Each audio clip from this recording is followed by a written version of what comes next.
नमस्कार, मी रुचिता. ॲग्रोनमध्ये आपल्या सर्वांचं स्वागत. आपण आजच्या ॲग्रोवन शेतमार्केट पॉडकास्टमधून महत्त्वाच्या 5 शेतीमाल बाजाराचा आढावा घेणार आहोत. आज आपण कापूस, सोयाबीन, तूर, सरकी आणि हळद बाजाराची माहिती घेणार आहोत.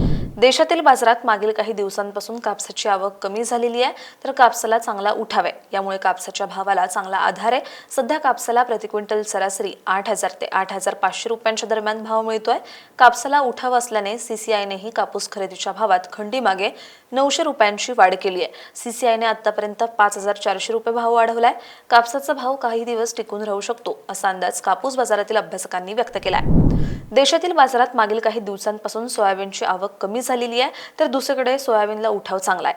खाद्यतेलाचे भाव टिकून आहेत, तसंच शेजारच्या देशांकडून सोयाबीनला चांगला उठाव आहे. यामुळे सोयाबीन 5,200 ते 5,600 रुपयांच्या दरम्यान विकले जात आहेत.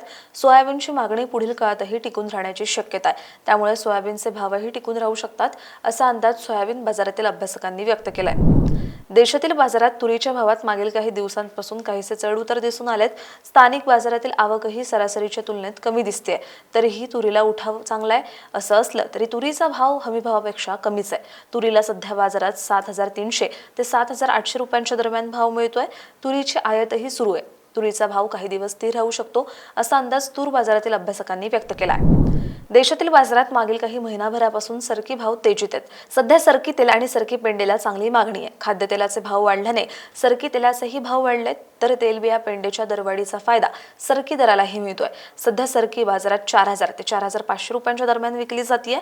सध्या बाजारातील कापसाची आवकही कमी होतीये, त्यामुळे सरकीची आवकही पुढील काळात कमीच राहील, असा अंदाज सरकी बाजारातील अभ्यासकांनी व्यक्त केलाय.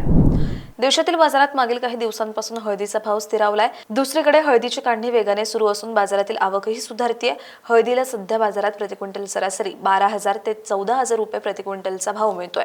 यंदा हळदीचं उत्पादन गेल्या वर्षीपेक्षा काहीसा वाढल्याचा अंदाज आहे.